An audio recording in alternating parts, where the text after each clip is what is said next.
Salut! Dans cette vidéo, je vais peindre un tableau intitulé « Fille aux marguerites » et je vais vous montrer comment je l'ai réalisé. L'idée est la suivante. Nous allons peindre par masse. J'ai préparé la couleur principale qui est basée sur les couleurs de base, blanc, jaune, rouge. C'est une couleur pêche. Pour la salir, on ajoute du bleu ou du marron. Ici, j'ai mis un peu de marron et de bordeaux. J'ai obtenu une sorte de couleur sale, des ocres un peu sales.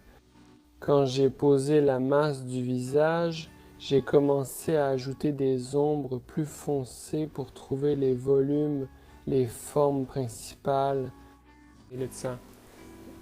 Les zones les plus sombres sont les orbites, sous le nez, les cheveux et le côté du visage un peu plus foncé aussi.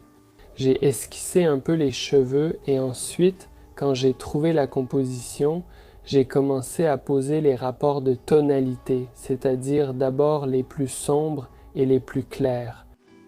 Dans ce cours, je ne vais pas commenter toutes les leçons, car dans tous mes cours précédents, je l'ai fait, j'explique en détail chaque coup de pinceau. Je pense qu'il est inutile d'expliquer en détail comment et pourquoi j'ajoute chaque couleur, car cela vous paraîtra clair de toute façon.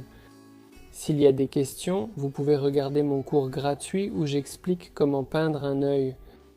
J'y ai également inclus un cours supplémentaire sur la façon de commencer une peinture.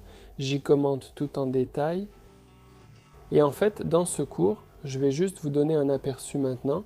Je vais vous présenter l'idée principale. Dans l'ensemble, ici, je montre la palette. J'explique comment je mélange ces couleurs, par où je commence et comment je termine. Donc c'est la deuxième leçon du cours.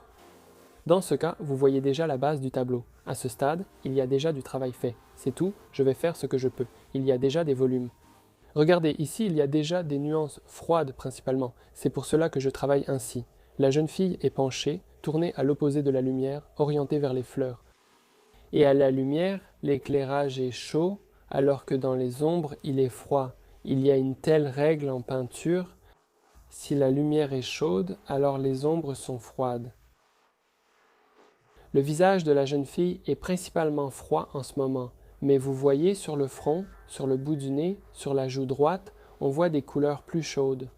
Dans ce cas, je suis en train de préciser la forme. Même si la forme est déjà bonne, elle me plaît. Voilà, et ici, il est important de travailler les valeurs tonales. Ne vous précipitez pas à ajouter des détails. Il faut comprendre par exemple l'ombre des cheveux sur le front à gauche. Il faut voir jusqu'où elle doit être sombre pour qu'elle ne s'enfonce pas. Et en même temps, qu'elle ne soit pas trop pâle et qu'elle ne soit pas séparée du front. Ensuite, les orbites. Elles ne doivent pas être trop sombres ni trop claires, sinon il n'y aura pas de volume. Comment savoir si c'est suffisant ?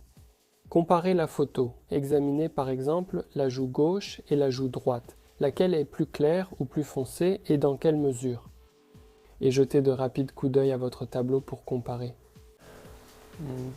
Observez les zones sombres, comme les orbites des yeux, et comparez leur intensité, notamment avec les ombres du front. Ou les ombres sur la joue, ou les ombres sous le nez. Ces comparaisons entre elles vous permettent de comprendre où vous vous êtes trompé ou non. Il se peut que, dans votre cas, toute l'image soit globalement d'un ton plus foncé ou plus clair. Mais si toutes les parties sont en harmonie les unes par rapport aux autres, tout ira bien. Les unes par rapport aux autres, elle gardera tout de même du volume et gardera un bel aspect.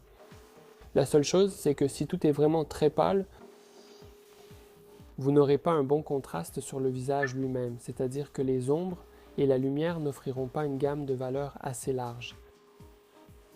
Voilà, regardez, à ce stade, je commence doucement à ajouter davantage de densité,